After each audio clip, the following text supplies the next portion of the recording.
L'eau,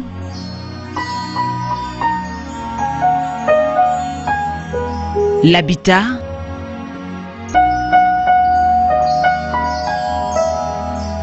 l'éducation,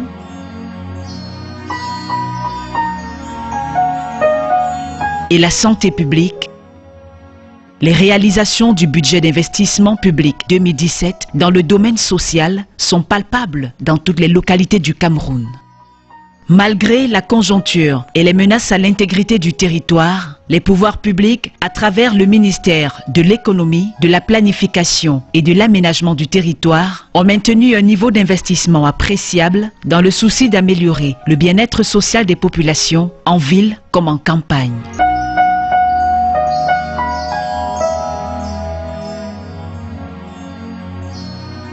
L'objectif visé étant d'assurer la continuité de la mise en œuvre de la politique de développement social impulsée par le chef de l'État.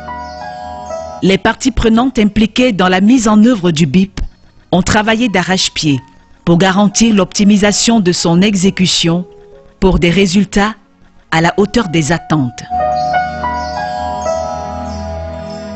Pour tout dire, le développement est en marche.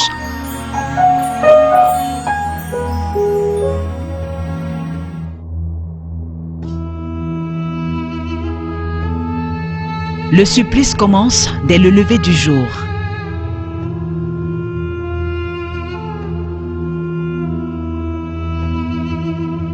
D'un pas nonchalant, ces bœufs et leurs bergers se dirigent par petites vagues vers un abreuvoir rudimentaire situé à plusieurs dizaines de kilomètres de leur base, le seul de la contrée aride où ils peuvent consommer pour la journée.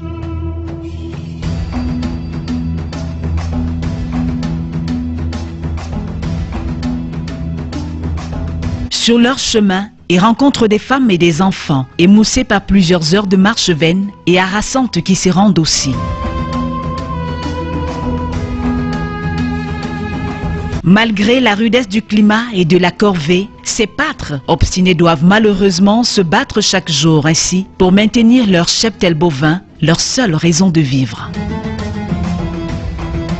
Dur, trouver de l'eau est un véritable parcours du combattant.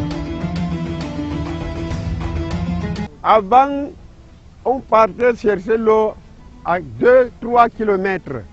Je faisais même une semaine pour me laver. Je prends un peu l'eau là. Je ne veux pas gaspiller ça parce que là où je pars chercher, c'est loin. Je fais 4 jours, une semaine sans se laver. Je lave seulement ma figure et je rince ma bouche.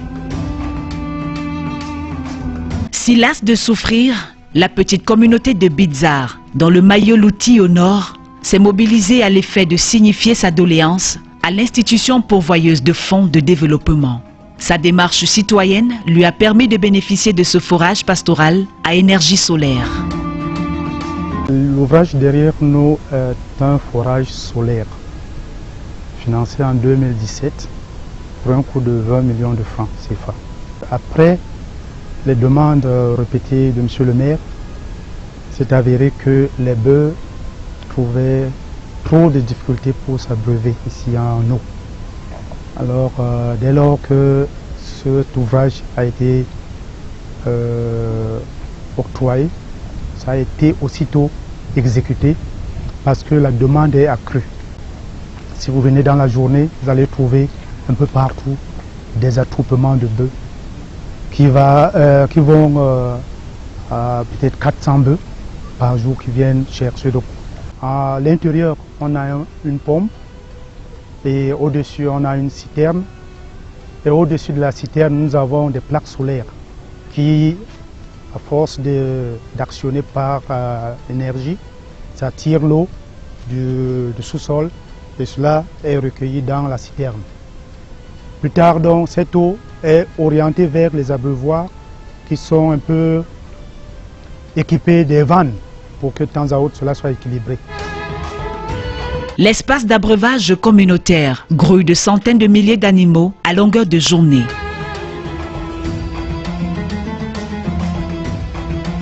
Gros et petits bétails sont convoyés ici pour leur ration d'eau quotidienne. Le rêve s'est accompli pour ces éleveurs. Le gouvernement nous a vraiment beaucoup aidés. On est vraiment fiers et en bonne santé. On boit l'eau propre. Bon, on se lave avec l'eau propre. Nos animaux boivent l'eau propre. Je remercie Dieu, je remercie son Excellence Paul Biya. Les populations sont elles aussi soulagées, car non loin de leurs habitations, un forage alimenté par le château les approvisionne en eau potable.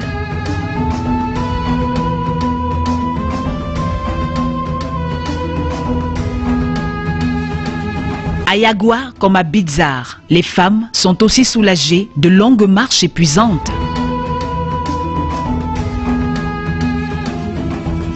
L'eau coule en abondance et à tout moment à proximité de leurs habitations grâce au forage construit par l'État.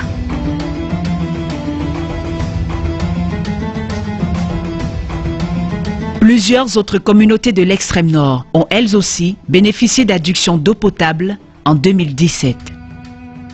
La même joie habite les populations de Malimba dans le littoral. Elles peuvent boire à tire-larigot sans craindre de risques sanitaires, souvent récurrents ici du fait de la qualité douteuse des sources d'approvisionnement. Certaines localités du centre qui ne sont pas raccordées au réseau d'approvisionnement urbain ont été soulagées grâce à la construction de plusieurs forages. À Simalène, non loin de Yaoundé, la source Marial, aménagée avec les ressources publiques, alimente la petite contrée. Et au village Kongwa en Fou, de l'eau potable coule désormais à tout moment. Déjà, elle est assez limpide et puis elle est bien potable. On n'a plus de problèmes de ventre. Elle est digeste, elle est bonne. Avant, on avait des soucis pour en avoir et il fallait qu'on aille à des kilomètres pour pouvoir en avoir un peu d'eau, soit pour boire, soit pour utiliser. Mais là, depuis qu'on a ce forage, on est super bien. Les enfants n'ont plus de soucis pour traverser la route parce que déjà, on avait enregistré beaucoup de problèmes, beaucoup de peines. Les enfants allaient de l'autre côté pour chercher de l'eau et on enregistrait des accidents.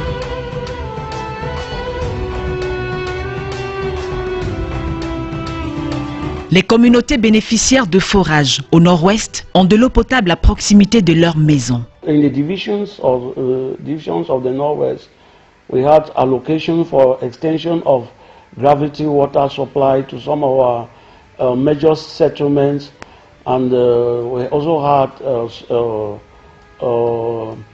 funds for the construction of improved or equipped boreholes. Le gouvernement, conscient de l'ampleur du besoin partout au Cameroun, a dans le cadre des projets inscrits au budget d'investissement public 2017, ordonné le déblocage des fonds pour la réalisation de 3511 forages équipés et la construction et la réhabilitation de 494 réseaux d'alimentation en eau potable. Nous sommes au village Mekak qui a bénéficié pour le budget d'investissement public 2017 d'une adduction d'eau potable. L'adduction d'eau potable qui est derrière moi est constituée d'un réservoir, d'un château d'eau de 25 mètres cubes, d'un forage qui débite 4 mètres cubes d'eau par heure. Et vous voyez le dispositif d'énergie solaire qui est en train de l'alimenter avec une pompe électrique. Et dans le bocal que vous êtes en train de voir là, il y a les batteries et tous les accessoires de commande pour alimenter l'adduction d'eau potable.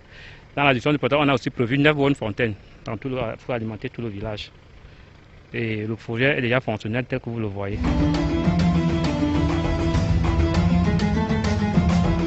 Les investissements consentis au cours de l'exercice budgétaire 2017 permettent donc à la plupart des communautés villageoises, comme au sud Cameroun, d'avoir le précieux liquide en permanence. Nous avons eu 19 projets en hydraulique, soit 16 projets de forage équipés de pompes à mortier humaine et 3 adductions d'eau potable. Parmi les forages, les 16 forages sont réalisés à 100% déjà. Les adductions d'eau potable sont réalisées, 2 surcroît sont réalisées. De l'eau aussi pour viabiliser des périmètres hydro-agricoles comme ici à Zina une importante plaine de production de riz aménagée pour les planteurs. Le comité est organisé en différents sous-comités.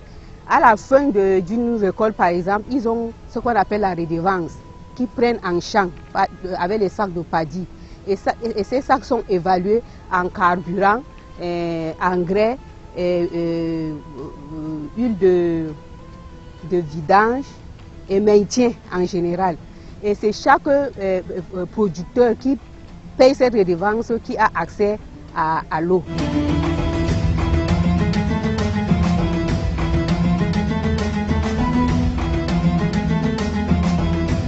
Les systèmes de pompage mis à la disposition des planteurs ont décuplé les capacités d'irrigation et boosté la production risicole. Nous travaillons 2 fois l'an et ça nous permet vraiment de vivre. Avec cette culture-là, ça nous permet d'envoyer nos enfants d'abord à l'école. Nous avons des enfants à l'université, c'est grâce à ça. L'eau est certes source de bien-être, mais il faut bien plus pour avoir l'assurance d'être en bonne santé. Il faut donc côtoyer les communautés pour prendre la mesure du besoin en soins de santé. Kenzu, non loin de la frontière avec la Centrafrique.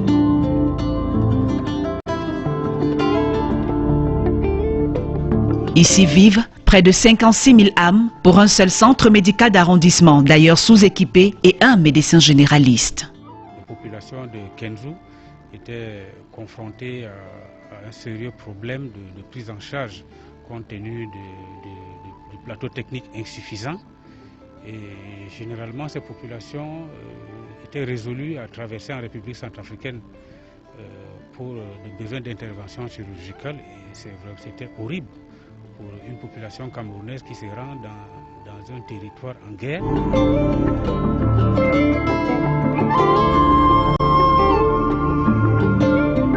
Ce nouveau bloc opératoire, équipé du centre médical d'arrondissement de Kenzu, fait donc renaître l'espoir au sein de la population avec le relèvement de son plateau technique et de son niveau de soins. La présence de ce bloc opératoire, tout nouveau bloc opératoire, c'est vraiment salutaire parce que nous avons ici le niveau des soins qui a été rehaussé. On est passé des simples soins de santé primaires à des soins de santé assez spécialisés. Nous avons des interventions les plus faciles, de genre césarienne, genre hernie, que nous faisons maintenant ici. Et à moindre coût, nous avons eu une nouvelle table d'opération, ce qui est très bien. Nous avons eu du matériel de chirurgie tel que les aspirateurs. Nous avons eu un jeu de pince à la fois pour appendicite, césarienne, hernie et plein d'autres choses. Et il est aussi à noter là que nous avons eu une échographie. Comme je disais au début, nous avons eu une échographie, ce qui a été un grand pas. Avant, on a souffert pour l'hôpital, mais maintenant, nous sommes très contents avec l'hôpital-ci.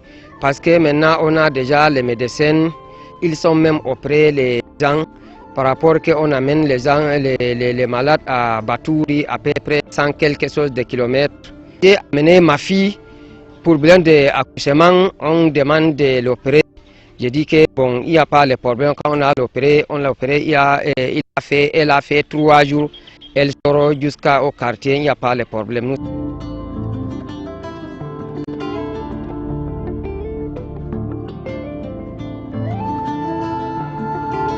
Au total, 225 centres de santé ont été construits et équipés en 2017, corrigeant les insuffisances comme ici en Bouddha avec l'extension de son centre mère et enfant.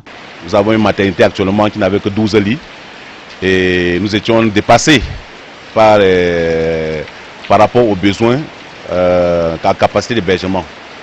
Donc ce projet est donc arrivé et nous a permis d'agrandir nos capacités, nous a permis d'améliorer nos conditions de travail et de contribuer à une meilleure offre de services à nos usagers.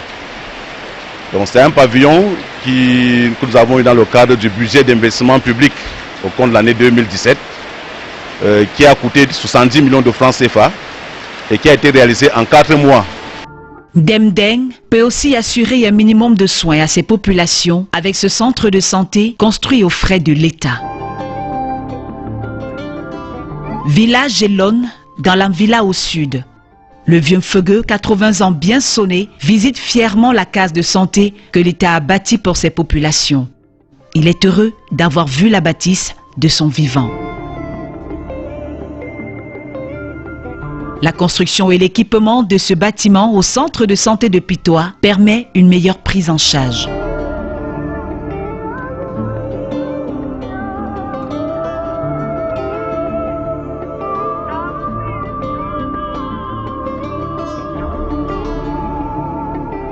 L'hôpital de référence de Ngaoundéré, en cours de construction, va à terme permettre de résorber le manque de soins spécialisés dans la région Château d'Eau du Cameroun.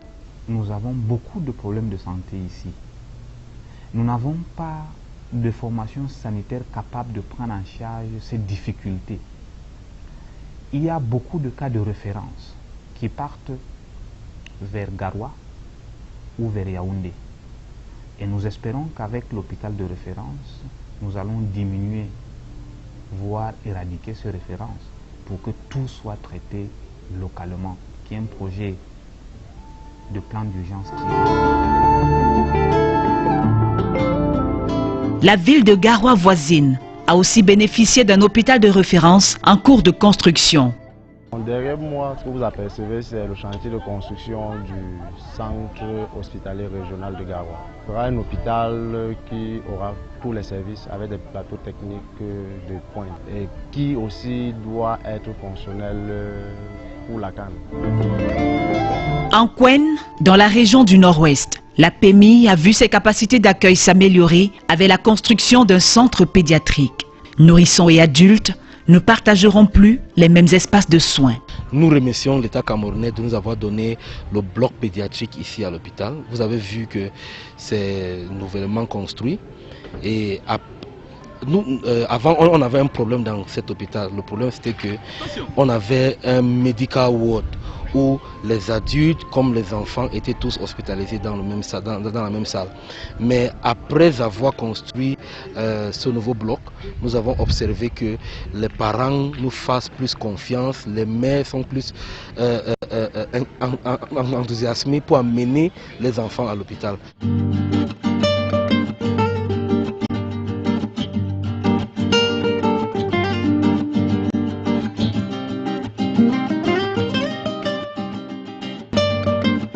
La santé garantie, les populations peuvent rentrer dans le confort des logements sociaux que l'État a fait construire. Ici, en Ngaoundéré, une cité majestueuse est sortie de terre.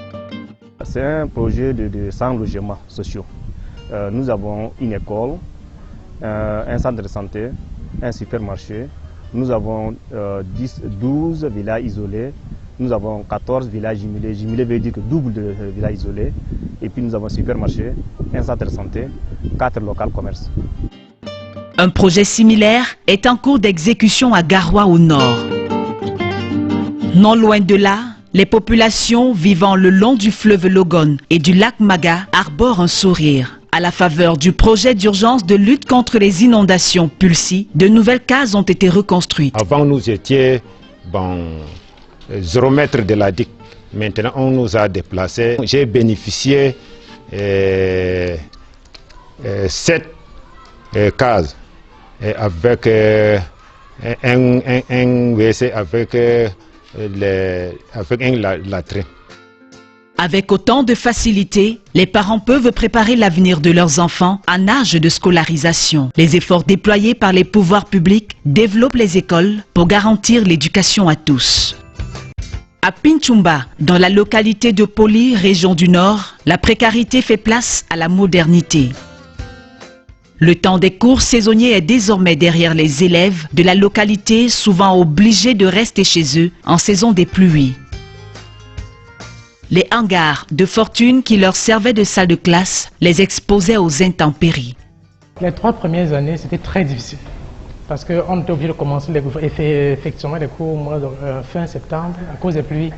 Donc chaque fois qu'il pleuvait, on était obligé d'interrompre les cours, attendre la fin des pluies pour pouvoir continuer les cours. Les déplacés de l'extrême nord, c'est ça qui fait l'une des grandes populations d'ici. On est obligé de prendre comme ça, on n'a pas le choix. Parce que d'abord, ici à Pinchumba, majoritairement les personnes de l'extrême nord. Donc avec les exactions de terroristes là-bas, ils sont obligés de se réfugier ici.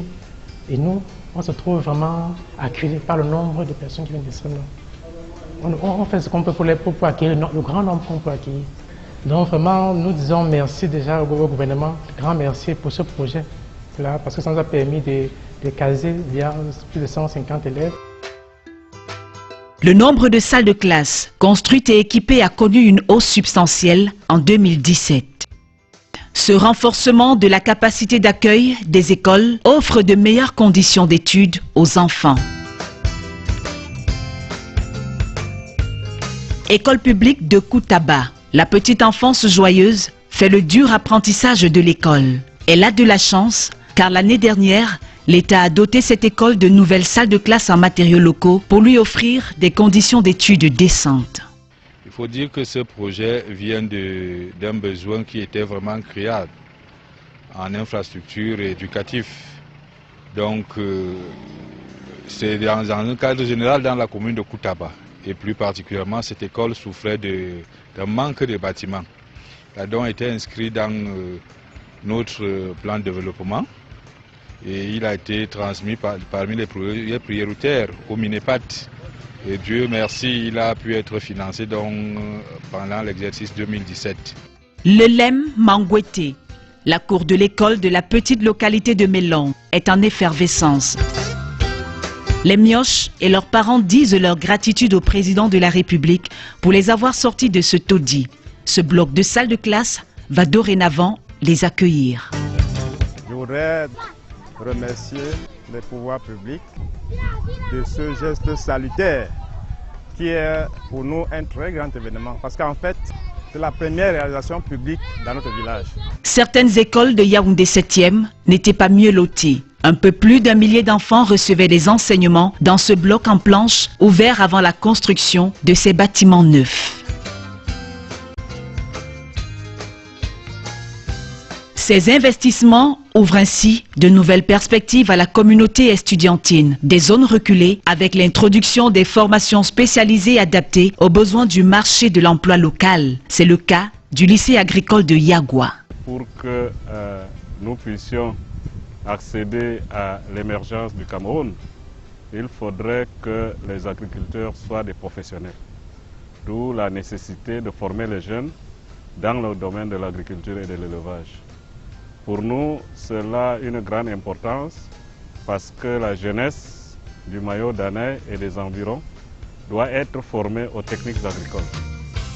Comme le primaire et le secondaire, l'enseignement supérieur a aussi reçu sa part de dotation du BIP en 2017. Celle-ci a permis l'accélération des chantiers de construction des amphis et des laboratoires pour mieux gérer la surpopulation estudiantine et relever la qualité des enseignements. Ces projets sont financés par le budget d'investissement public au niveau du ministère. Nous sommes inscrits sur 2 programmes. Nous sommes aux alentours de 650 millions par bloc en ce qui concerne donc le bloc pédagogique 500 places.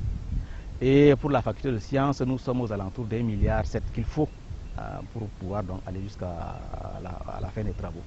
C'est pas facile de trouver une place, on vient des fois très tôt le matin pour occuper une place à l'amphi. C'est ça le seul problème où on traverse, sinon à part ça tout va bien.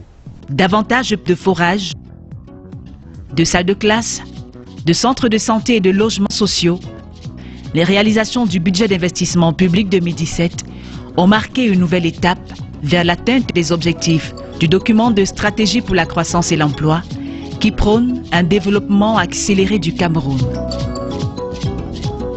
Des besoins restent bien nombreux. Il faut davantage d'investissements pour satisfaire la population toujours demandeuse. Le budget d'investissement public 2017 a eu le mérite d'accroître quantitativement et qualitativement les réalisations qui impactent le quotidien des Camerounais. L'État est conscient de ces engagements qui sont consignés dans le document de stratégie pour la croissance et l'emploi, lesquels engagements tournent autour de la volonté du gouvernement de doter notre pays en infrastructures nécessaires. Nous travaillons à l'évaluation même de la portée de la mise en œuvre du budget d'investissement public. Nous faisons des analyses, des revues, les CPIA, nous faisons des revues des dépenses publiques, nous essayons de regarder comment progresse l'investissement, quels sont les résultats atteints par l'investissement d'année en année.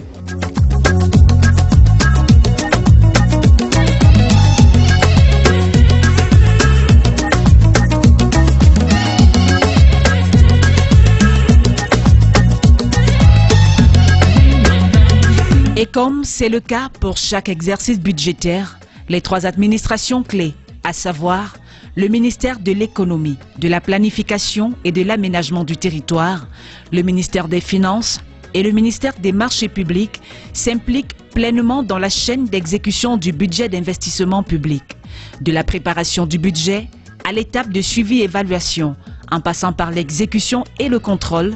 Chacune de ces administrations joue efficacement sa partition afin de garantir une exécution optimale du BIP pour que vive le développement du Cameroun.